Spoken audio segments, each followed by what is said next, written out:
जगद्गुरु तुकोबराय श्री महाविष्णू प्रमुख देवता आहे। त्या विष्णू भगवान परमात्म्याला सुद्धा जगद्गुरु पदवी आहे आणि त्याच पदवीचे पदवीदार असणारे आमचे संत देहू निवासी वसुदेव सुतम देवम कंस चानोरमर्दनम देवकी परमानंदम कृष्णं वंदे तेही जगद्गुरु। अरे आमचे श्री संत तुकोबराय तेही जगद्गुरु आहेत। त्यांच्या गात्यातील हा आपण 4 चरणाचा अभंग सेवेसाठी घेतलेला आहे। जगद्गुरु तुकोबराय सांगतात, काय सांगू आता संतांचे उपकार मज निरंतर जागविते। संतांचं काय उपकार सांगावं? या जड जीवावर संतांनी काय उपकार केले म्हणून सांगावं? काय उपकार केला?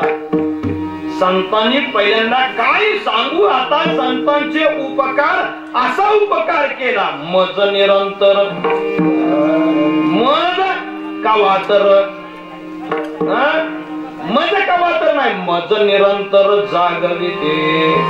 अशा पद्धतीने संतांचे उपकार आहेत। त्या बदल्यात काय देव यासी वावे उत्तराय पाये जीव थोडा। अशा या संतांच्या उपकारातून ऋण फेडण्यासाठी काय द्यावं तर त्यांनी सांगितलं, काय देव यासी व्हावे उत्तराय हा पाये जीव थोडा। पाय जरी त्यांच्या पायावर तरी जीव ठेवला तरी सुद्धा उपकार फिटणार नाहीत। त्यांनी अनेक प्रकारचे उपकार केलं, आपल्याला जागवण्याचा प्रयत्न केला। तिसऱ्या चरणात सांगतात, सहज बोलणे हा तो उपदेश करोने सायास शिकविते। संत आतासानं आयुष्य त्यांनी आतासानं घालवलं, पण परोपकारासाठी घालवलं आणि परोपकार उपकार करत असताना सहज बोलून गेले। कोणाला? जड जीवाला सहज बोलणे हा तो उपदेश करोने सायास शिकविते। त्याने आयुष्यभर साहस केला, परंतु या जड जीवाचा उद्धार करण्यासाठी ते सहज बोलून गेले। काय देव यासी वावे उत्तराय देवितो हा पाये जीव थोडा। आणि जगद्गुरु तुकोबराय संतांचं वर्णन करतात। तुका म्हणे काय धेनु, तुका म्हणे वत्स धेनु हेची चित्ती तैशी मद चित्ती। बघा त्या संतांचं हृदय कसं आहे, त्यांचं चित्त कसं आहे। त्यांनी कोणाचं? एका गायीचं उदाहरण दिलं। तुका म्हणे वत्स धेनु हेची चित्ती तैशी मद चित्ती संभाळे। त्यांनी सांगितलं नाही तुका म्हणे आई, तुका म्हणे बहिणी, तुका म्हणे देव म्हणले का? नाही, त्यांनी गायीची उपमा दिली। धेनु म्हणजे गाय। गाय जसं बाळाचं संगोपन करते, त्या गायीच्या चित्तामध्ये बाळाच्या हिताच्या गोष्टी, त्या बाळाच्या हित करण्याच्या गोष्टी त्या गायीला असतात। तशा पद्धतीचं आमच्या संतांनी या जड जीवाला त्यांच्या चित्तामध्ये साठवून ठेवलं आणि त्या संतांनी त्या जड जीवाचं कल्याण करण्यासाठी आपला देह झिजवला। हा झाला आपल्या अभंगाचा सरळ सरळ अर्थ। विठ्ठल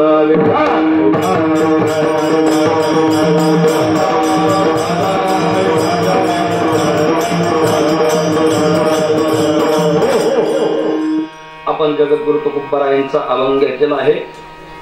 निमित्त आपल्याला सर्वांना जरी नियत असलं तर वक्त्याचा आद्य कर्तव्य असतं। किम निमित्त हा 1 दिवसाचा नाम यज्ञ सोहळा आहे। आज कैलासवासी छगन बलभीम यमगन यांचं तृतीय पुण्यस्मरण आहे। तृतीय पुण्यस्मरण आहे आणि त्या पुण्यस्मरणाच्या निमित्तानं मुलांनी मुलीने सोनाने नातवंडाने आपल्याकडं मन असते की वर्ष श्राद्ध झालं की पार पडलं बरं का।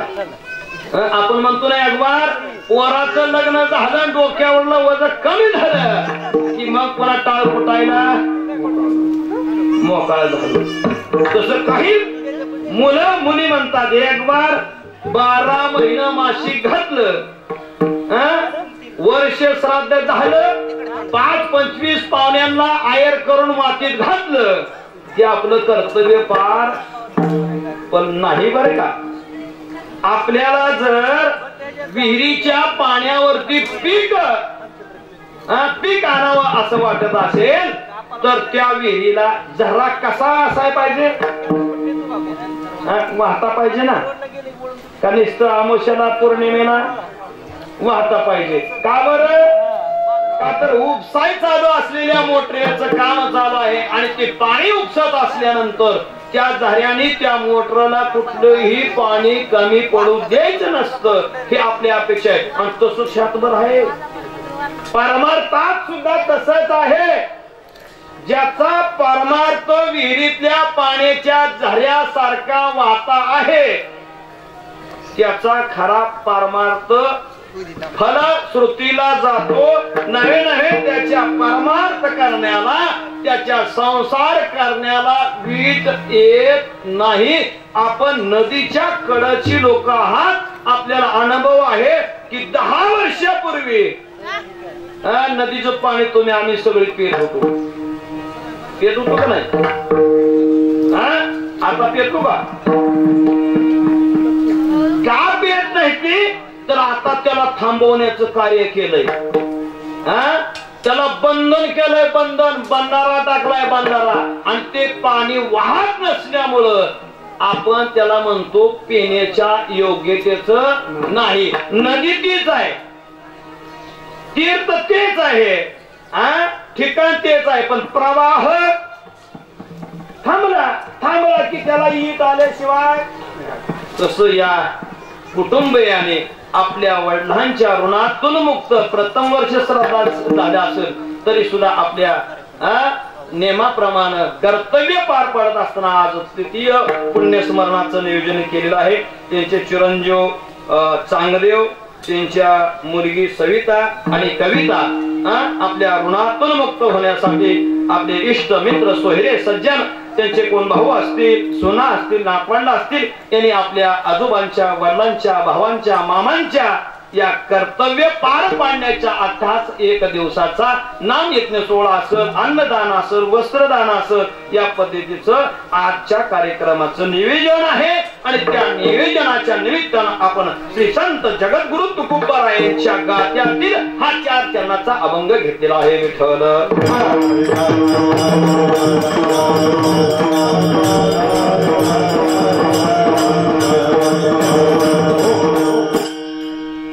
जगद्गुरु तुकोबाराय सांगतात, काय सांगू आता संतांचे उपकार, मज निरंतर जागविते. कोण जागवत? जो जागा असतो तो माणूस झोपलेल्या माणसाला उठवण्याचा प्रयत्न करतो. मला सांगा, हे चोपदार कशासाठी आहेत? कीर्तनकार झोपून त्या कीर्तनकारानं त्या निदान दंडक नाही त्याच्यामुळे आज मी कहणार नाही. कारखाना असू द्या, एखादा ऑफिस मोठा असू द्या, बँक असू द्या, त्याला सुद्धा वॉचमॅन. मला सांगा, वॉचमॅनला लय किंमत आहे का त्या बंगल्याला लय किंमत आहे? पण तो बंगला वॉचमॅनच्या ताब्यात असतो. कशा पायी? तो वॉचमॅन जागा असतो. मग मला सांगा, सगळी लोक बिनधास्त एका वॉचमॅनच्या जीवावरती झोपतात, तसं त्या बंगल्याचा मालक झोपून या सुद्धा बंगल्याचा मालक त्या वॉचमॅनच्या जीवावर झोपतो. कोणच्या? संत रूपी आमचे वॉचमॅन आहेत ना, ते वॉचमॅन भगवान परमात्मा या बंगल्याचा मालक सुद्धा बिनधास्त झोपतो. आणि त्या सुद्धा बंगल्याच्या मालकाला आमचे संत रूपी वॉचमॅन उठवतात. पांडुरंगा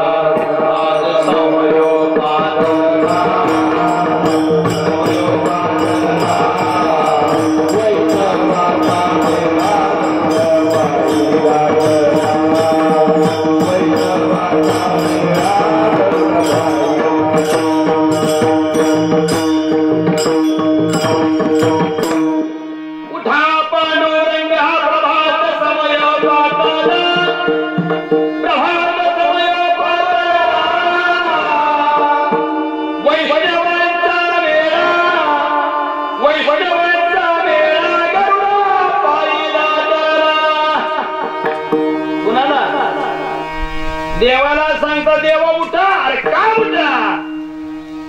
वैष्णवांचा मेळा गरुडा पायी लाट्याला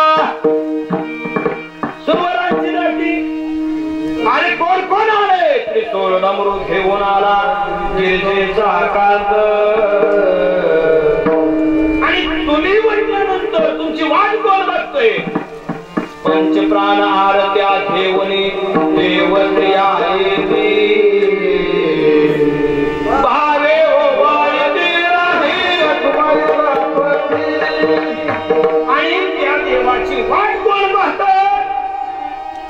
अनंत अवतार घेशी भक्ताकारणे, कनवाळू कृपाळू दिनाला घे उतरणे, संयोगाचा भक्त नामा उभा कीर्तनी, पाठीमागे डोळे झाकुनी उभा कीर्तनी. आणि अशा देवाला आमच्या संतांनी उठवण्याचं काम केलं.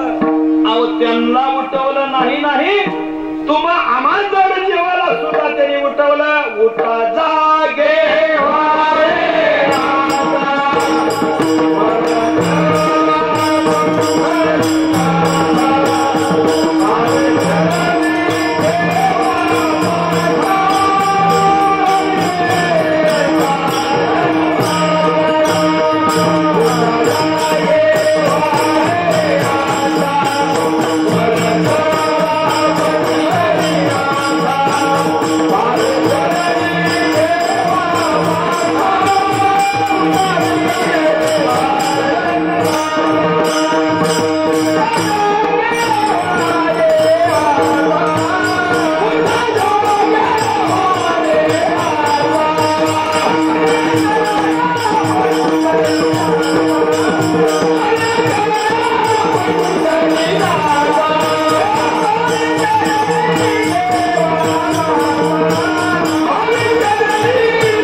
सुद्धा उठवतात, देवालाही उठवतात.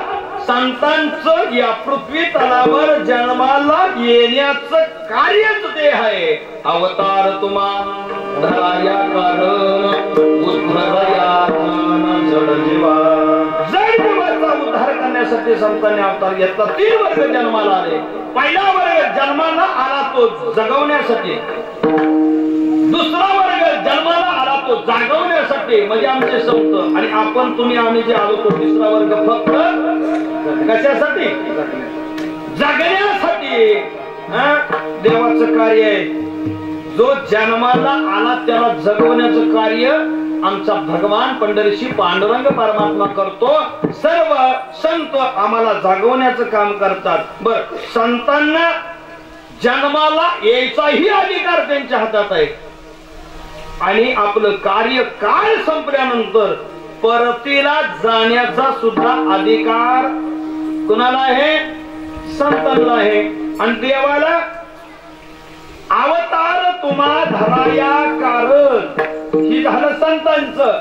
पण देवाला अवतार घ्यायला आपण त्यांना प्रवृत्त करावं लागतं. देवाकडे आपण जावं लागतं. देवाला सांगावं लागतं, देवा आता ही ग्लानी वाढली, अधर्म वाढला, पाप आम्हाला सहन होत नाही, मग काय करा?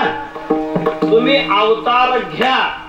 संत हे जड जीवाचा उद्धार करण्यासाठी अवतार घेतात. देव आमच्याकडे, आम्ही देवाकडे मागणी करायला गेलो, देव अवतार घेतो.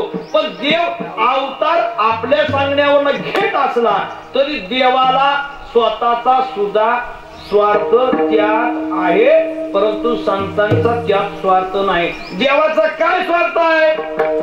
या सुखा कारणे देव वेडावला, वैकुंठ संत सोडून संत सदने देव अवतार घेत असताना देवाने तुमच्या माझ्यासाठी जरी अवतार घेतला असला तर देवाला सुखाची अपेक्षा आहे. बर, देवाला सुखाची अपेक्षा आहे. देवाला कार्यकाल संपल्यानंतर जाता येत नाही. आमच्या संतांना जाता येतं. श्री संत एकनाथ महाराजांचं जर चरित्र बघितलं तर एकनाथ महाराज किती वाऱ्या असत.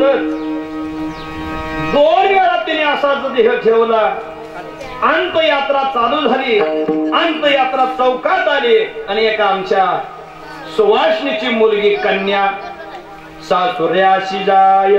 मुलगी सासरला जात असताना आमच्या एकनाथ महाराजांचं प्रेत आडवं आलं आणि त्या आईला मनामध्ये दुःख झालं. ती आई म्हणत असते, काय माझ्या मुलीचं परम भाग्य वाईट आहे की माझी मुलगी सासरला जात असताना एक प्रेत आडवं जावावं. अपशकुन वाटला. कोणाला? त्या सुवासिनीला, त्या मुलीच्या आईला वाईट वाटलं.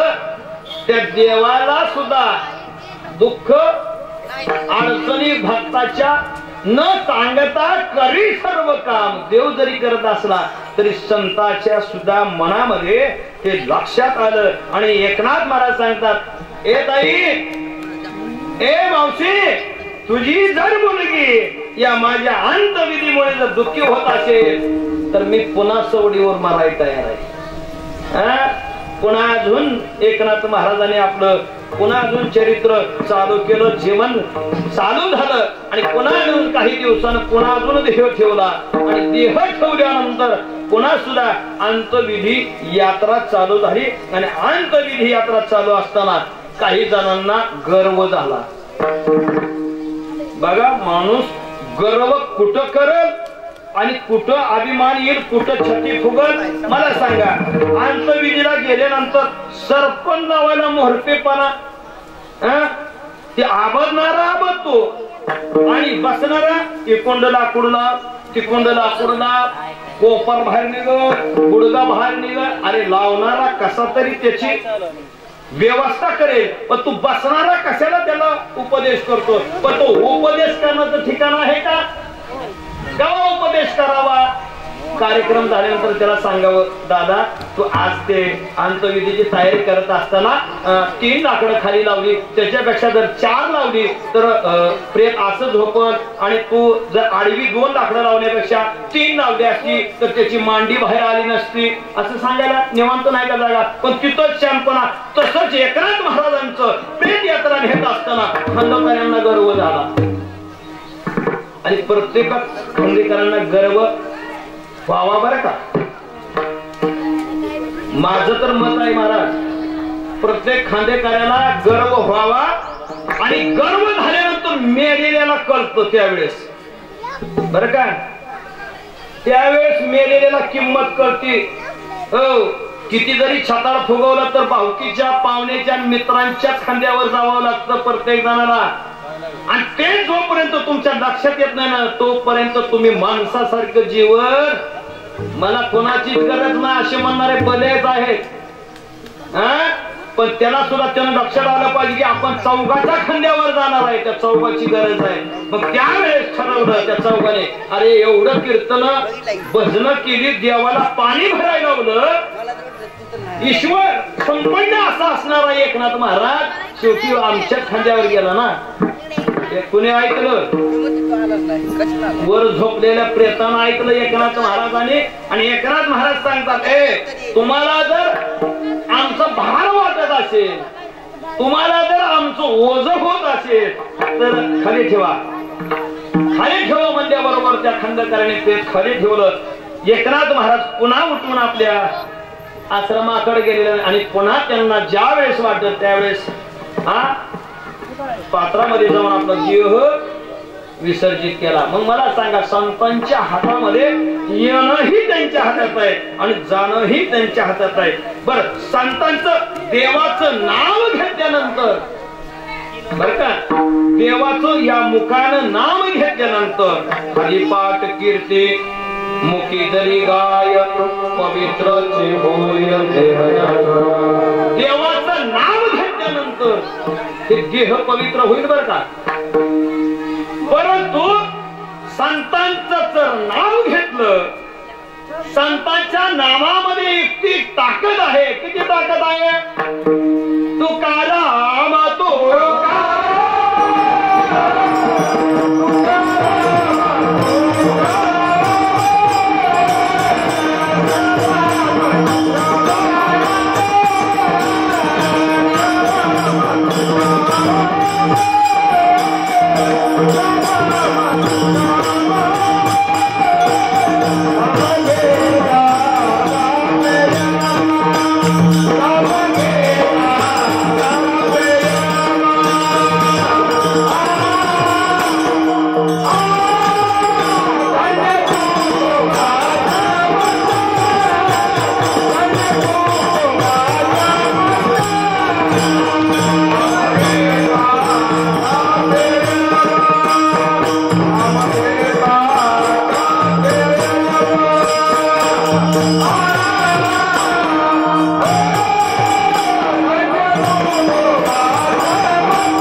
पवित्र तर देह होईलच.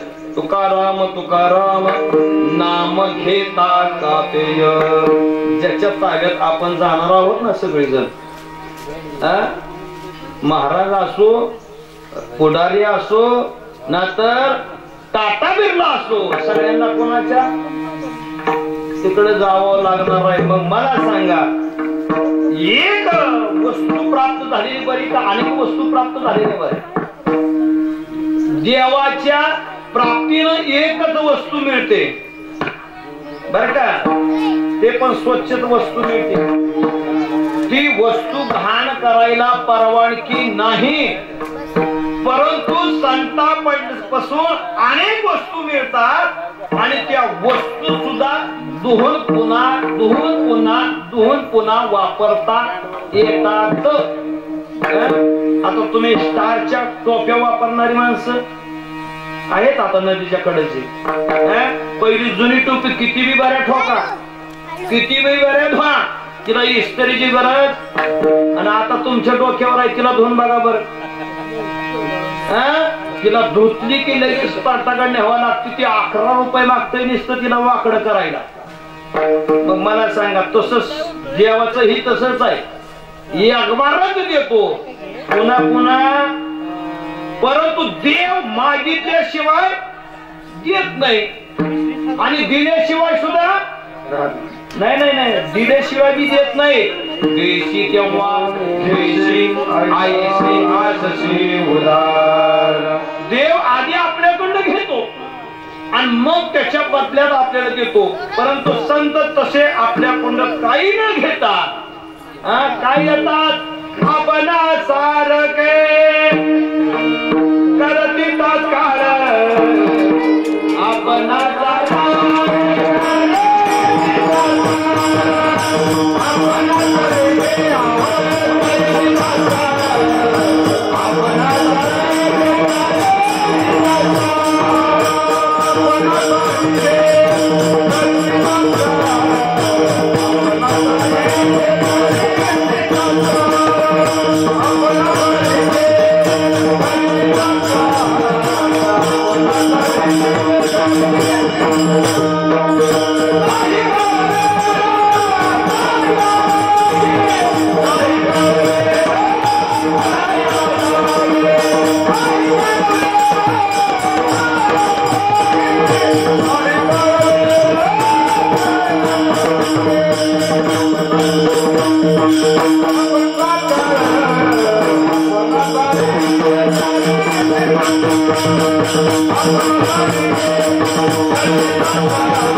इंद्रिया सकळा बावतो निराळा.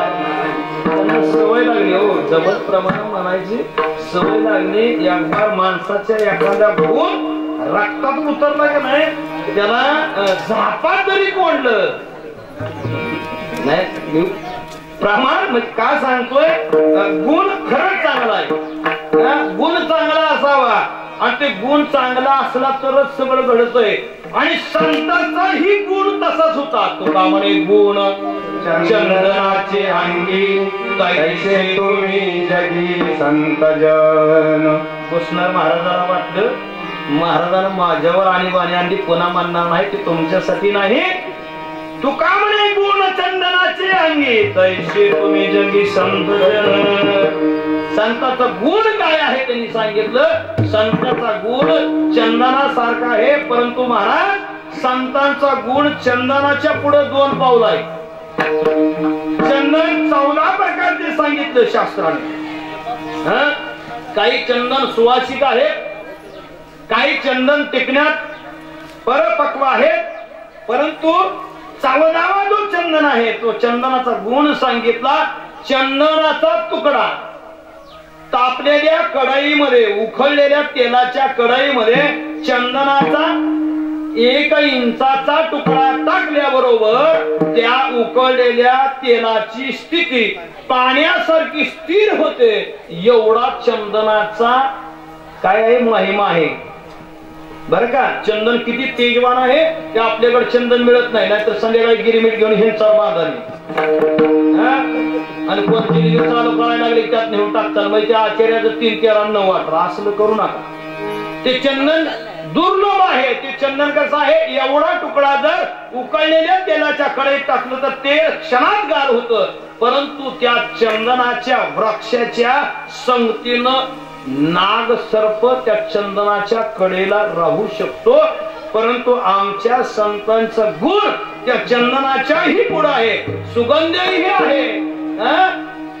किती जरी तापलेला असला, किती जरी लाल होऊन आलेला असला तर त्याला सुद्धा गार करायचं संतांकडे साधन आहे. आपल्याला उदाहरण माहित आहे. काही ब्राह्मणांनी ज्ञानोबरायांना तापलेल्या तेलासारखं कढईसारखं रागावून म्हणले, तुझं बी नाव देणे आहे आणि या रेड्याचं ही नाव. एका क्षणात ओझ चंदनाचा सारखा तुकडाच नसता. संत चरण रज लागता वासनेचे संतांच्या संगती मनोमार्ग गती आकाळावा श्रीपती. एवढा संतांचा महिमा थोर असल्यामुळं जगद्गुरु तुकोबराय पहिल्या चरणात काय सांगू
काय देव यासी वावे उत्तराय ठेवी तो हा पाय जीव थोडा. संतांचं या जड जीवावर अनेक प्रकारचे उपकार आहेत आणि त्या ऋणातून मुक्त होण्यासाठी जगद्गुरु तुकोबाराय सांगतात काय द्यावं. ठरलेल्या गोष्टी आहेत बर का. प्रत्येकाला काय द्यावावं आणि कोणाला काय मागावं आणि मागत असताना त्या वस्तूची त्याला गरज असली पाहिजे आणि ती वस्तू त्याच्याकडे प्राप्त झालेली असली पाहिजे. मला सांगा एखाद्या व्यक्तीला पैशाची अडचण पडली मग पैसे कोणाला मागायला पाहिजे. ज्याच्याकडे पैशाचा साठा आहे किंवा धन संपत्ती संपन्न असणाऱ्या व्यक्तीकडे मागायला गेलं पाहिजे. का ते पैसे मागायसाठी रोज एक जणाच्या बांधावर फवारायला जाणारा खुरपाय जाणारा मागून जमतय का. मग त्याच्याकडे सुद्धा मागितलं पाहिजे पण त्याच्याकडे काय मागितलं पाहिजे जी वस्तू प्राप्त आहे ती वस्तू मागितली पाहिजे. मग संतांना सुद्धा या जड जीवाचा उद्धार झाला. आपलं ऋण फेडण्यासाठी संतावर या जड जीवाने काय करायचं आहे फक्त एकच करायचं आहे की तिने सांगितलेलं पाहावे पुराणे विचारणे.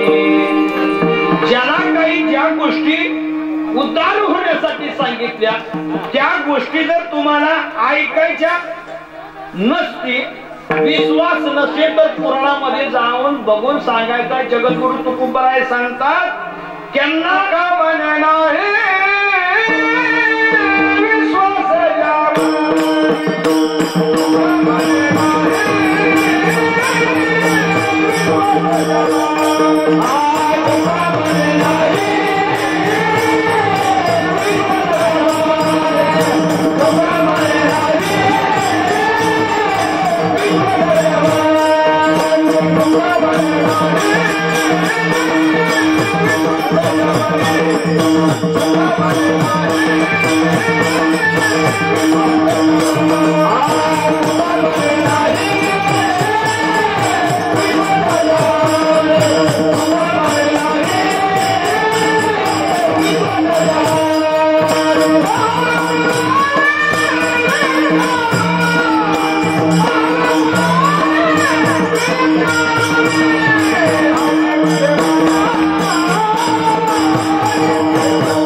Oh,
तुम्हाला विश्वास नसेल संतांनी तुम्हाला लागून या पाया तुम्हाशी काही बोला मुकीना पायाला मिळवून सांगितलं मला बदलात काय देऊ नका फक्त काय करा हरीचं नाव घ्या पायाला हात लावून सांगितला तरी सुद्धा काही ऐकलं नाही जगद्गुरु तुकोबराय सांगतात मारत असे कोण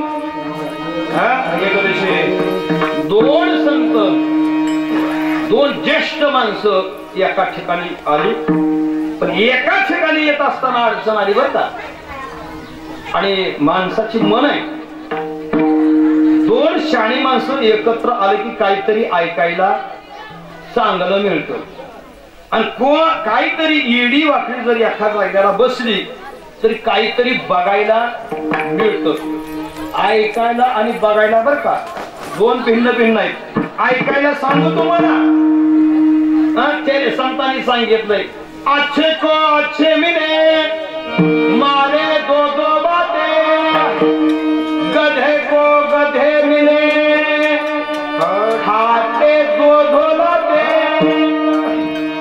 चांगली जर दोन माणसं एकत्र आली तर चांगलं ऐकायला आणि दोन विचित्र माणसं आली तर लाता खायला मिळतात हे त्यांनी सांगितलंय मग सगळी लोक जमली आता दोन एकीकडे स्वामी आहेत एकीकडे जगद्गुरु तुकोबराय आहेत आणि त्यांनी सांगितलं ऐकायला मिळतंय पण या दोघांच्या चरित्र चालू व्हायचं म्हणजे भाषण चालू व्हायचं त्याच्यामध्ये नदीचं तीर होतं बरं का नदीचं तीर होतं आणि आता भाषण तर करायचंय बोलायचंय पण कसं बोललं पाहिजे हा समजने वाले को इशारा काफी है वाह हिंदी असंच काळकरी असल्यावर रात्रंदिवस कीर्तन चालू काफी है मग त्या स्वामीने सांगितलं आता तिकडं तुकोबराय इकडे स्वामी आता कसं बोलायचं कसं भाष्य करायचं त्यांनी काय केलं एक दगड घेतला आणि पाण्यामध्ये त्या नदीमध्ये टाकला टाकल्याबरोबर लोक म्हणजे आम्ही ऐकायला आलो हे काय सगळं टाकायला गेले नदीच्या पाण्यात त्यांनी सांगितलं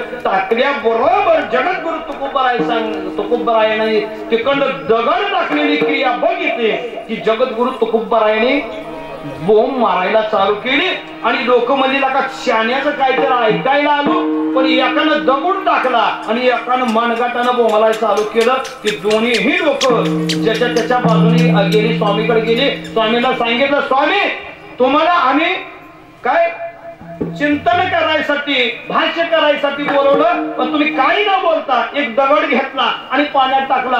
त्याचं उत्तर काय? त्यांनी सांगितलं मला बी काही माहित नाही, तुम्ही तुकोबरायांना विचारा. त्या तुकोबरायाकडे लोक गेली. तुकोबरायांना सांगितलं स्वामीचं तुमचं काहीतरी भाष्य होईल, ते ऐकण्याच्या इच्छेनं आम्ही येतो आलो, पण तुम्ही काही न बोलता दोघांनी 2 इशारे केल्याने निघून आला. त्याचं उत्तर काय? त्यांनी सांगितलं तुम्ही स्वामींचं कृत्य काय बघितलं? त्यांनी सांगितलं एक दगड घेतला आणि पाण्यामध्ये टाकला, आणि पाण्यामध्ये टाकलेला दगड तुम्ही पाहिला, आणि तुम्ही पाहिल्याबरोबर बोंबलायचं चालू केलं. जगद्गुरु तुकोबराय सांगतात स्वामींचं म्हणणं असं होतं की तुम्ही अवतार कशासाठी घेतला? जड जीव उद्धारण्यासाठी अवतार घेतला. ते जड जीव दगडाच्या बुद्धीचा आहे बर का, दगडाच्या बुद्धीचा आहे, असूनच्या असून ते पाण्यात बुडायला लागले.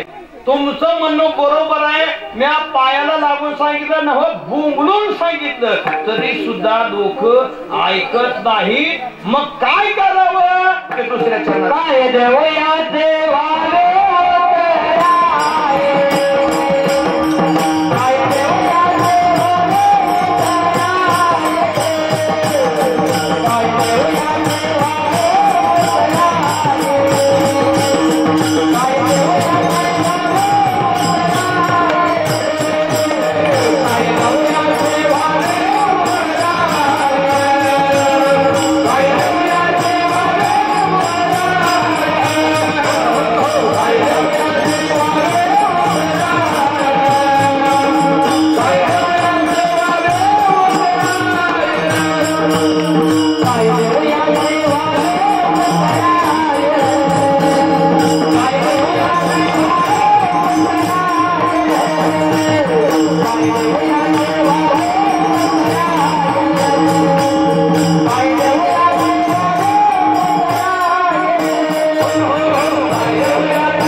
संतांचे उपकार मध निरंतर जागविते. काय देव याशी भावे उत्तराय ठेवितो हा पाय जीव थोडा. तिसरं चरण आहे सहज बोलणे हातोपदेश करो निसायास शिकविते. काय देव याशी भावे उत्तराय ठेवितो हा पाय जीव थोडा.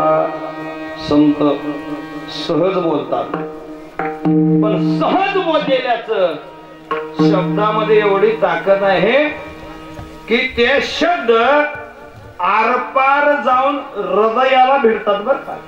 कुणाचे? संतांचे. म्हणून एक बार त्यांचा शब्द ऐकला की पापाचे कळप पळती पुढे, आणि आपला शब्द ऐकल्यावर पापाचे कळप एकीकडे. एकेकाचा शब्द लय विचित्र आहे. एक वयोवृद्ध बाबा होते आणि त्या बाबांचं जीवन जगत असताना ते अमंगल बोलायचे. त्याच्यामुळे पूर्ण कुटुंब सुद्धा अमंगल बोलायचे. नव्हे आपण बोललेल्याच्या शब्दावरती एखाद्याचा आयुष्य उद्ध्वस्त होण्यासारखं एखाद्याचं वाक्य असतं. अनंत वाचाळ परळती परळ तया कैसा गोपाळ कृपाळ हरी. आमच्या विठ्ठल पंताने ग्रस्त आश्रमी झाल्यानंतर संन्यास घेतला आणि संन्यास घेतल्यानंतर स्वामी तीर्थयात्रा करण्यासाठी आल्या आणि आमच्या रुक्माई मातेनं स्वामीचं दर्शन घेतलं. संतांच्या पायावरती मस्तक ठेवलं आणि मस्तक ठेवल्यानंतर सहज बोलणे. स्वामीने आशीर्वाद दिला, अखंड सौभाग्यवती भव. आमच्या रुक्मिणी माता रडू लागल्या, पायावरती अश्रू ढाळू लागल्या. त्यांनी सांगितलं, गुरुजी स्वामी या जन्माचा आशीर्वाद आहे का पुढल्या जन्माचा?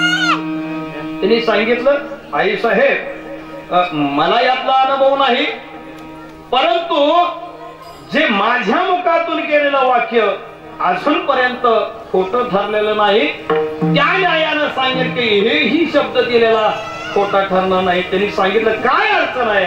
त्यांनी सांगितलं, माझ्या पती परमेश्वर संसार सुखाचा असताना सुद्धा, त्यांनी कसला संसार सांगितला?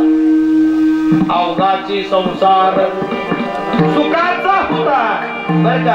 आणि असल्या संसारात बुद्धी सुचली कुणाला? नवऱ्याला, पती परमेश्वराला. आणि पती पण सहज बोलून गेला.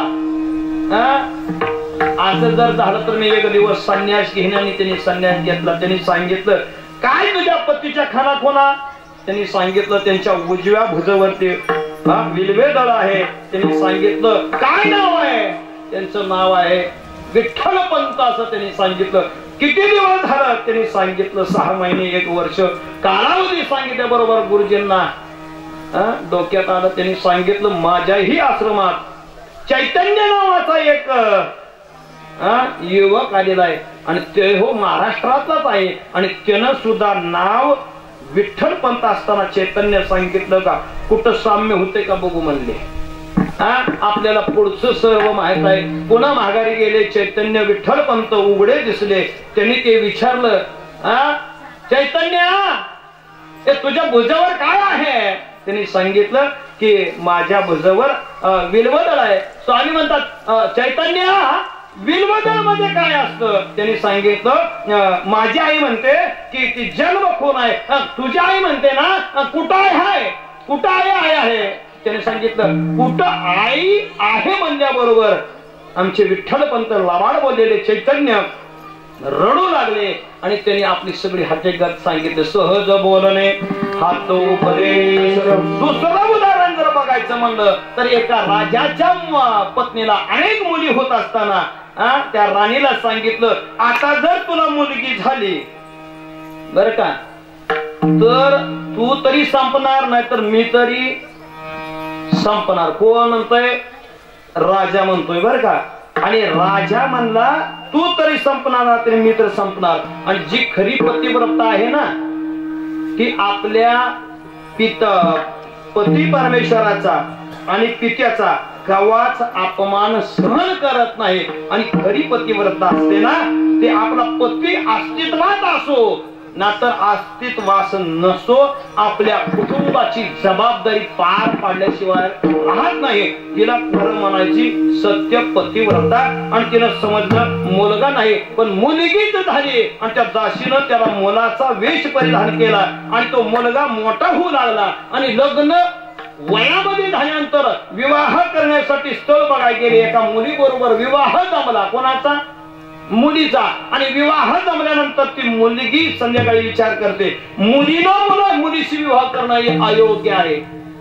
आपण देह त्याग द्यावा. अरण्यात गेली आणि आपला देह संपवायचा, झाडाला फास घ्यायचा, दोरी टाकलेली आहे. परंतु आमच्या ज्ञानोबारायाची दिंडी चाललेली होती. रामकृष्ण हरी रामकृष्ण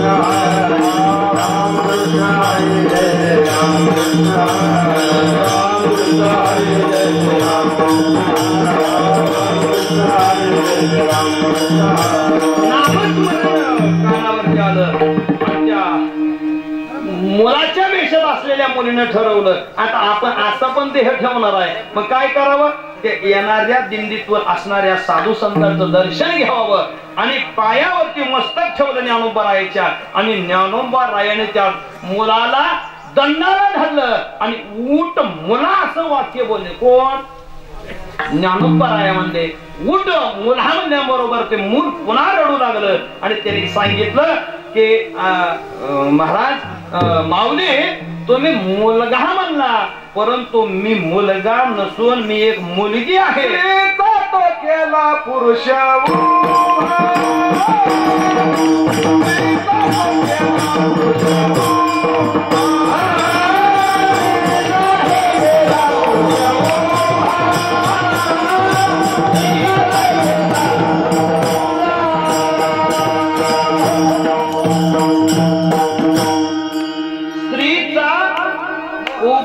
पुरुष केला, स्त्री पासून तो मुलगा उभा केला, हे आपल्याला माहित आहे. सहज बोलतात संत, आणि आम्ही रातभर बोलतोय, बडबड बडबड करतोय, आमच्याच्यानं काहीच होत नाही. आणि एक अनंत वाचाळ बरळ असणाऱ्या एका वडिलाच्या अनुकरण पोराने घेतलं. एक जर वाईट घरात जन्माला आला तर आपण घर वाईट असतं.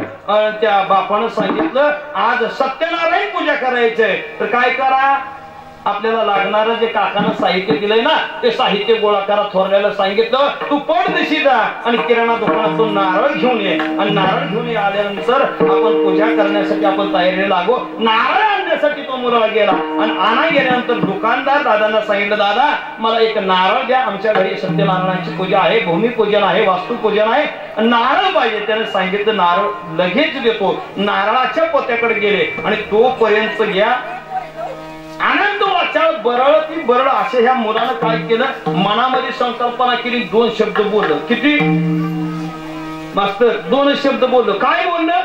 दुकानदार एवढा लट्ट आहे, एवढी प्रॉपर्टी जमवून ठेवलेली आहे, जर दुकानदार मेला तर याला खांदा द्यायचा कोणी?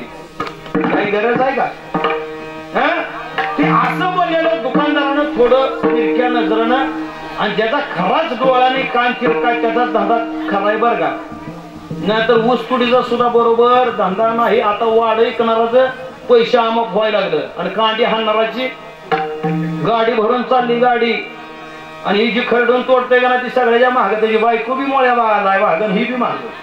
हो, चोरट्याचा बहुमान केला. हो, दरबारच आपला कसा आहे, खोट नाही.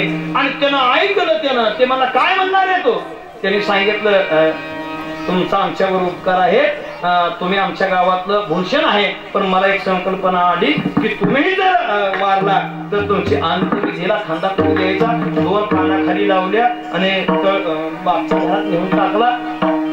पुन्हा काही वेळ गेल्यानंतर धाकटा आला, आणि धाकटा आल्यानंतर त्या धाकट्यानं सांगितलं, दुकानदार दादा, आमचा भाऊ 1 तासापूर्वी तुमच्याकडे नारळ न्यायला पाठवला होता, आला होता का? त्यांनी सांगितलं तुझा राजस सुकुमार मदनाचा पुतळा असा गोजीरवाला असणारा भाऊ माझ्याकडे आला होता, परंतु त्याच्या वाक्यानं माझी तृप्ती झाल्यामुळे मी त्याला देवाऱ्यावरती पूजा करायला ठेवला. त्यानं सांगितलं पुत्र व्हावा आईसा गुंडा ऐकलंय, पण हे राजस सुकुमार कवापासून झाला त्याला पण माहित नव्हतं. त्यांनी सांगितलं नेमकं कारण. त्याने सांगितलं तुझा भाऊ आला, नारळ मागितला, नारळ द्यायला मी आत गेलो. तोपर्यंत त्यानं सांगितलं की तुम्ही जर अंतविधी तुमचा झाला तर तुमचा खंड तरी कोण होत शिकवला कोणी धरण. ते म्हणला माझा भाऊ जरा थोडा येडपट आहे, कोणाच्या मातेला जात नाही, झरीला जात नाही, अंतविधीला जात नाही. उगं कोणाचं तर पसायदान म्हणाय कवा तर मातेला गेला तर गेला, टाकतं फुलाने येतं घरी म्हणला काय देणं घेणं नाही.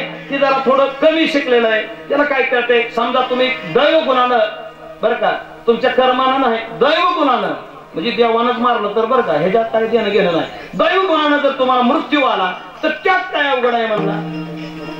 तुम्हाला जर खांडकरी नाही मिळला तर 4 चौघांनी ऊस तोडायचं, कोयतं ग्राइंडरवर खाली करावं, 2 चौघांनी पाय बांधावं, 2 चौघांनी धड बांधावं, 2 तिघांनी हात बांधावं आणि पोत्यात घालून नेवावं. कोण म्हणतोय दुसरं म्हणतोय त्याला बी उत्तर पूजा केली, त्याला बी आत कोंडून टाकला. कोणा बाप आला आणि बापानं सांगितलं का हो आमच्या काका येऊन बसलेले आहेत, पूजा मांडायच्या आहेत आणि लवकर ते वस्तू द्या. त्यांनी सांगितलं वस्तू द्यायच्या पण आधी माझा सत्यनारायण घाल म्हणजे तुझी भूमिपूजा चांगली होईल. त्यांनी सांगितलं काय झालं. त्यांनी सांगितलं तुमचा मुलगा पाठवला, थोरला म्हणतो तुम्ही मेल्यानंतर तुम्हाला खांदा कुणी द्यायचा, दुसरा म्हणतो खांदा कशाला द्यायचा, कांडक करायचं, आणि म्हणला तुम्हाला पोत्यात घालून न्यायचं. म्हणला दोन्हीही पोरं आईवर गेली. आता म्हणजे वाईट झालं की बायकोने केलं, चांगलं झालं की त्याच्याची पट्ट्याची पोरं. आणि 100% माझ्या नियमतवाडीतलं सांगतो, व्यसन करणाऱ्याचे बाप असंच म्हणतात बरं का. कसा आहे माझा भावकीत बाबू, पण ज्या दिवशी बाबू ह्याच्याच पाटकरात घालतोय बांबू त्यावेळेस ती सांगतो लागा वांज राहिला असतो तर बरं झालं असतं. मग त्यानं सांगितलं दोन्हीही मुलं आईवर गेले. काय त्यांना अक्कल आहे, तुमच्या 3 पिढ्याची जहागिरी आहे, ह्यांना काय देणं घेणं आहे तुमचा अंतविधी कसा का करणार, कसं का तुमची नीटनिटकी करणार, काय ह्यांना देणं घेणं होतं, काय काय विचार काय सोपं आहे सगळं. तुम्हाला मुलं बाळा आहेत त्यांना कमवून ठेवलंय, तुमच्या बापानं तुमच्यासाठी कमवून ठेवलंय, एवढं कुणासाठी ठेवायचंय. संतांनी सांगितलं कुणी नाही रे कुणाचे, आपण एकट्यानेच जायचं म्हणला, कमवलंय हे तुम्ही, घालवायचं हे तुम्हीच म्हणला. तुम्ही जर तोंडामध्ये जर त्याच्या येत असेल तर कसं होईल का. पण आताची सुद्धा तरुण पोरं म्हाताऱ्या माणसाला खरंच मान देत नाही आणि म्हातारी माणसं ही तशी वागत नाही ती. त्यांची बी काही चूक नाही. आता बरीच पोरं बरेच कीर्तनकार तरुणावर टीका करतात, मिशा बोडते ती, कुठं आमक करते ती, तमक करते ती. त्यांना कराय कोणी लावलं. तुम्हाला उदाहरण सारखे नाही का, आजोबा असेच अनुकरण कोण कोणाचं घेतं. पिचेशी आया आगे ढकाया मागण्याची परंपरा आली. एका लग्नात अशा महिलांनी हळदी कुंकाचा कार्यक्रम ठेवला आणि हळदीच्या कार्यक्रमा दिवशी वट भरायच्या कार्यक्रमा दिवशी सारखं एक मांजर इकडं तिकडं इकडं तिकडं करायचं. एका सुवासनीनं काय केलं, मांजर आपल्या बाजे काय असतं ते झापाखाली कोंडून टाकलं. ते बघितलं नातीनं आणि नातीनं सांगितलं लग्नाच्या हळदी दिवशी मांजर कोंडावं लागतं. तिच्या लग्नाच्या टायमाला आपण गल्लीतनं मांजर हुडकून आणला. तिला एकच माहित होतं की माझ्या ताईच्या लग्नात मांजर आईनं कोंडलं होतं. तसं हे बाबा बी काही बडबड करायचे. बडबड करत असताना बापाच्या अनुकरण मुलानं नातानं घेतलं. बापा आजोबा असे होते कसे, आजोबांना काही जरी बोलायचं म्हणलं तर कुणाला जरी हाक मारायची म्हणलं तर भाडकाव हे नाव आधी घ्यायचे. भाडकाव महाद्या, भाडकाव लक्ष्मी, भाडकाव पिंट्या, असं प्रत्येकाला भाडकाव हे शब्द वापरायचे. मग माणसाला बोलवायचे. मग ते बाळानं लक्षात ठेवलं की माणसाला महिला असो किंवा स्त्री असो प्रत्येकाला नाव घेत असताना भाडकाव म्हणलं पाहिजे. त्याच्या डोकं पक्क डोक्यात घेतलं आणि ते खेळत बसलं. आणि खेळत बसलेलं असताना एक दिवस डेंज मध्ये बसलं, पोर्च मध्ये बसलं. ट्रॅक्टरचा खेळ झाला, जीपचा खेळ झाला आणि त्याचा इष्टीचा खेळ चालू झाला. आणि इष्टीचा खेळ चालू झाल्यानंतर त्याच्या लक्षात आलं की आपण मामाच्या गावाला जाताना एसटी स्टँडला गेलतो आपण पंढरपूरला. आणि त्या पंढरपूरला जात असताना त्या एसटी डेपो मध्ये एक आवाज येत होता. कशाचा आवाज येत होता, प्लॅटफॉर्म 8 नंबर वरती पंढरपूर कवळे जाणारी गाडी उभा राहिलेली आहे. ज्या लोकांना कर्कम उंबरे गरोळेला जायचं आहे त्यांनी त्या गाडीत बसून घ्या. कोण सांगत होतं? स्पीकरवरला माणूस. मग ह्यानं तीच डोक्यात ठेवलं होतं. आता याची ही गाडी पोर्चमधनं चालू होणार होती. एसटीचा खेळ चालू झाल्यानंतर ती गाडी चालू होणार होती आणि त्यावेळेस त्या बाळानं त्या एसटी डेपोतलं वाक्य आणि आजोबाचं वाक्य जुळवलं आणि त्यानं सांगितलं पंढरपूर कानापुरी गाडी थोड्या वेळामध्ये हलणार आहे. कानापुरी ज्या भडकावला गाडीत बसायचं त्या भडकावणी गाडीत बसून घ्या. कोणाचं वाक्य? त्यांचं नव्हतं बरं का, ह्यांच्याकडे हात केल्यामुळे. आजोबाचं वाक्य. त्या मुलानं काय केलं? अनुकरण घेतलं. गाडी हल्ली. आजोबा ऐकत होतो नुसतं थाटानं हसलं पहिल्यांदा आजोबा. पुन्हा त्या आजोबाने विचार केला. पुन्हा गाडी कर्कमला आली. त्यानं पुन्हा बेल दिली आणि सांगितलं ज्या भाडकावूनला कर्कम मध्ये उतरायचा त्या भाडकावने खाली उतरून घ्या. पुन्हा गाडी हलणार. तेवढ्यात आजोबाला राग आला. म्हणला ही माझ्याच शब्दाचं टुमणं मला देतोय म्हणला. आला आणि एक खान दिशी लावली. पोरग रडायला लागलं आणि रडायला लागल्यानंतर पोरग पुन्हा अजून जाऊन साईडला बसलं. रडलं, पाणी पिलं आणि पुन्हा ती विसरून गेलं. आणि खरंच विसरून जावं बरं का, वाईट असलेलं विसरून जावं, त्याची प्रचिती व्हावी आणि माणसानं पुन्हा तो मार्ग स्वीकारू नये, दुसरा मार्ग स्वीकारावा.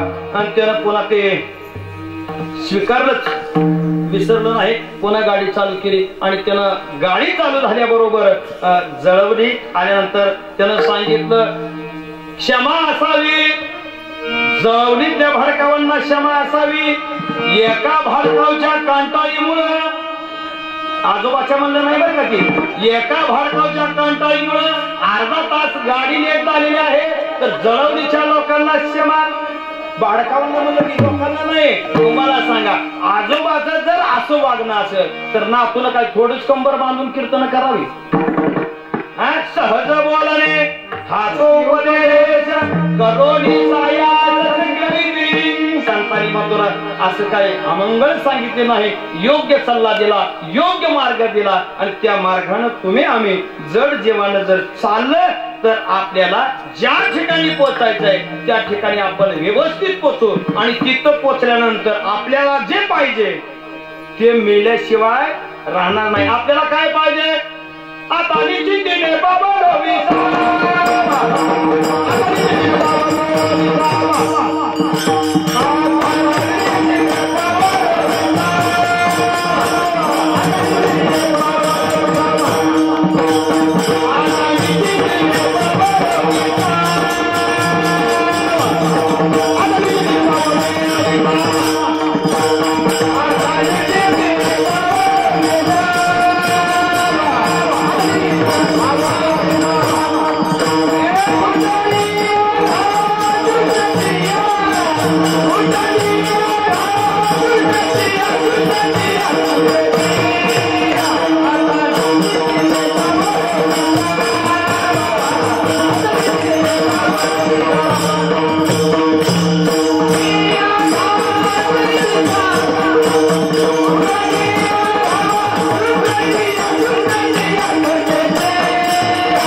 तिसऱ्या चरणाचं आपण चिंतन पाहिलेलं आहे. काही संगवता संतांचे उपकार मत निरंतर जागविते. काय देऊ या शिवावे उत्तराय ठेवितो हा पाय जीव थोडा. सहज बोलणे हा उपदेश करोने सायास सगविते. काय देऊ या शिवावे उत्तराय ठेवितो हा पाय जीव थोडा. तुका म्हणे वत्स धेनु हे चित्ती तैसे मज तिथे संभाळते. काय देऊ या शिवावे उत्तराय ठेवितो हा पाय जीव थोडा. आज एका वडिलांचं किती पुण्यस्मरण आहे. वडिलांचं स्मरण करायचं आणि वडिलांची भूमिका जर पाहिली बर का, प्रत्येक जण आईची भूमिका ही कृत्यामध्ये असते बर का. कृत्यामध्ये आई ही कृत्य करत असते म्हणून अनुकरण सगळ्यांच्या डोळ्यात बसत. पडद्यावरती आई असते पण पडद्याच्या पाठीमाग खरंच बाप असतो, म्हणून बाप दिसत नसतो.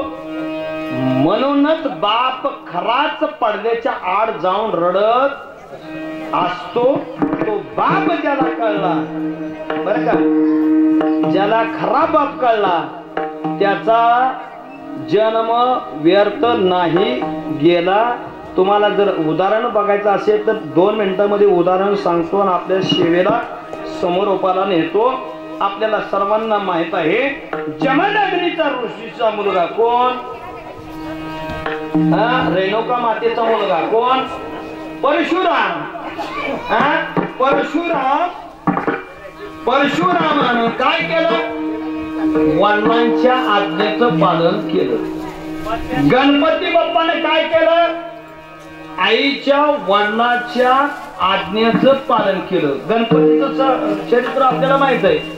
गणपती ज्यावेळेस तयार झाले त्यावेळेस आईचा शब्द पाळला. कोणी सुद्धा माझ्या या स्नानगृहाकडे येऊ द्यायचं नाही. कोणाचं वाक्य आहे? आईचं वाक्य आहे. गणपतीला ते वाक्य पाळलं, विषय संपला. गणपतीने पुन्हा एक वाक्य ऐकलं. पृथ्वी भ्रमण करून जो कोणी पहिल्यांदा येईल त्याला पूजनाचा मान मिळेल. त्याही वेळेस आमच्या गणपती बाप्पानं आई वडिलांचं अधिष्ठान मांडलं, पाद्यपूजा केली आणि त्यांना प्रदक्षिणा घातल्या आणि पूजेचा मान मिळवला. तसं या परशुरामानं सुद्धा आपल्या वडिलांची आज्ञा ऐकली. काय आज्ञा ऐकली? आपण पण ऐकतो ना, काय काय वडिलांची आज्ञा असते. काय बी होऊ दे पण शेजारची एकर गेली नाही पाहिजे. काय पण होऊ द्या, राखी पौर्णिमेला ताईसाहेब आल्या नाही पाहिजे. आपण ऐकतो ना, तुम्ही आम्ही सगळे. तसं परशुरामानं सांगितलं, तुला जर माझा आशीर्वाद पाहिजे असेल तर तुला तुझ्या आईला मारावं लागेल. 4 भावंडाला सांगितलं. भावंडाने सांगितलं आई मारणं मला शक्य नाही, पण आपण बोलतोय ज्या बाप कळला तो काही तयार करायला राहतो, पण बाप कळला पाहिजे. परशुरामाला सांगितलं तुला आईला शिरच्छेद करून मारायचंय. परशुरामानं विचारलं नाही आईला काय गुन्हा केला म्हणून आईला मारायचंय. पण त्याचा इतिहास तुम्हाला जर सांगायचं म्हणलं तर आमच्या रेणुका माता सत्य पतिव्रता होत्या आणि त्याचा नेम होता नित्य नेमनामी झोपराणी दुर्लभ लक्ष्मी वल्लभ. आमच्या रेणुका माता स्नानाला नदीवर जायच्या आणि स्नान करून माघारी येत असताना तुळशीला पाणी घालायला घेऊन यायच्या. कशात घेऊन यायच्या? आपल्या अंगावरती वले वस्त्र असणाऱ्या त्या वस्त्राच्या त्या साडीच्या पदरामध्ये पाणी घेऊन यायच्या आणि तो पाण्याचा थेंबही खाली पडत नव्हता त्या सत्यपतिव्रतेच्या.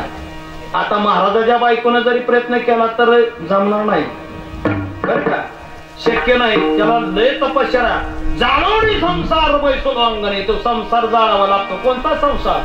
ह्यातला बर का, ना तर लावचाल घराला कोणीतरी ह्यातला संसार जाळावा लागतो. मग मला सांगा, त्यांनी पाण्यानं ओतत असताना 1 दिवस गेल्या आणि त्या पाण्यामध्ये मास पाहिलं आणि मास पाहिल्यानंतर जसं द्रौपदीच्या मनात आलं ना 6व्या दिराबद्दल, तसंच या रेणुका मातेच्या मनामध्ये आलं. या माशांना सुद्धा कळतं संसार प्रपंच मुलं बाळ, एवढी संकल्पना मनात आली आणि साडीमध्ये पाणी घेण्याचा प्रयत्न केला. पाणी आलं नाही.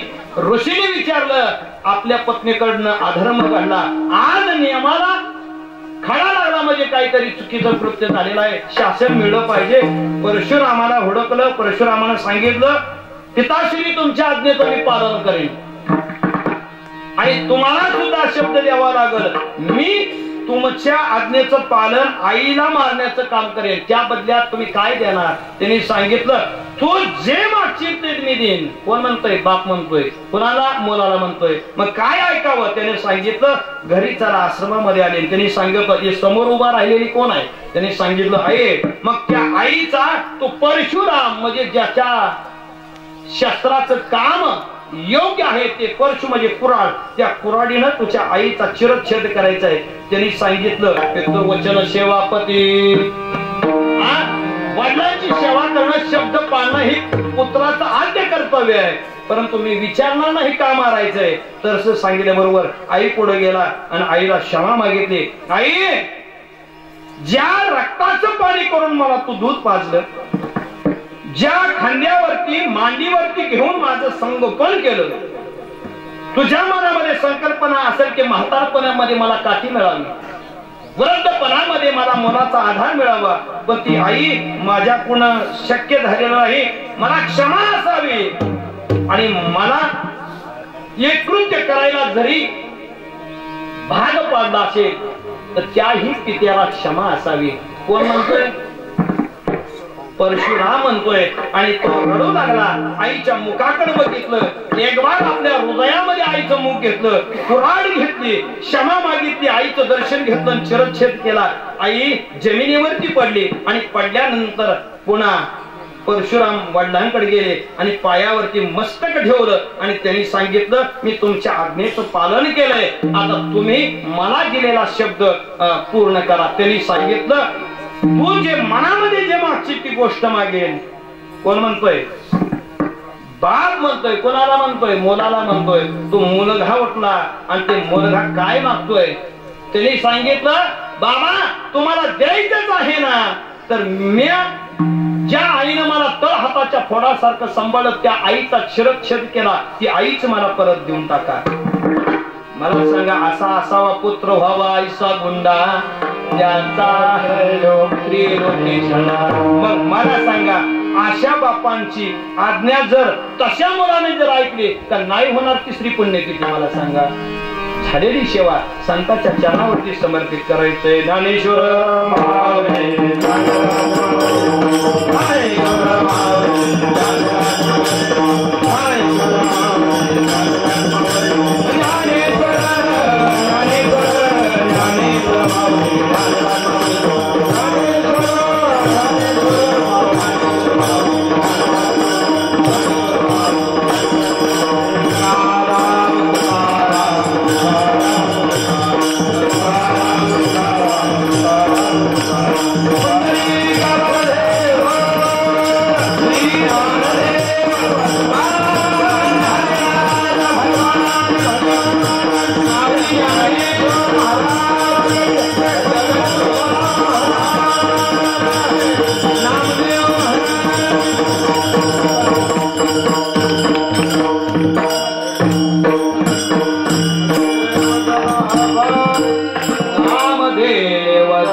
पायावरती समर्पित करतो.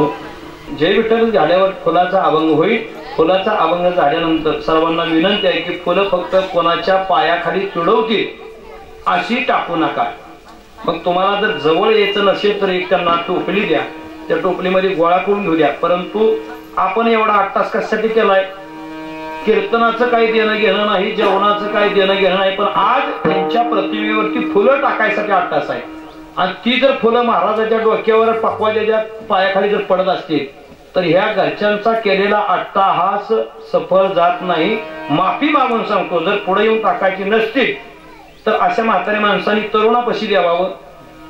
काही अनेक जमावबंदी व्हायला बंधन असेल तर एकत्र गोळा करा आणि फुलं आणून इथं पुष्प करा. महिलांना सुद्धा विनंती आहे, त्यांनी सुद्धा समोर येऊन फुलं टाकायचे.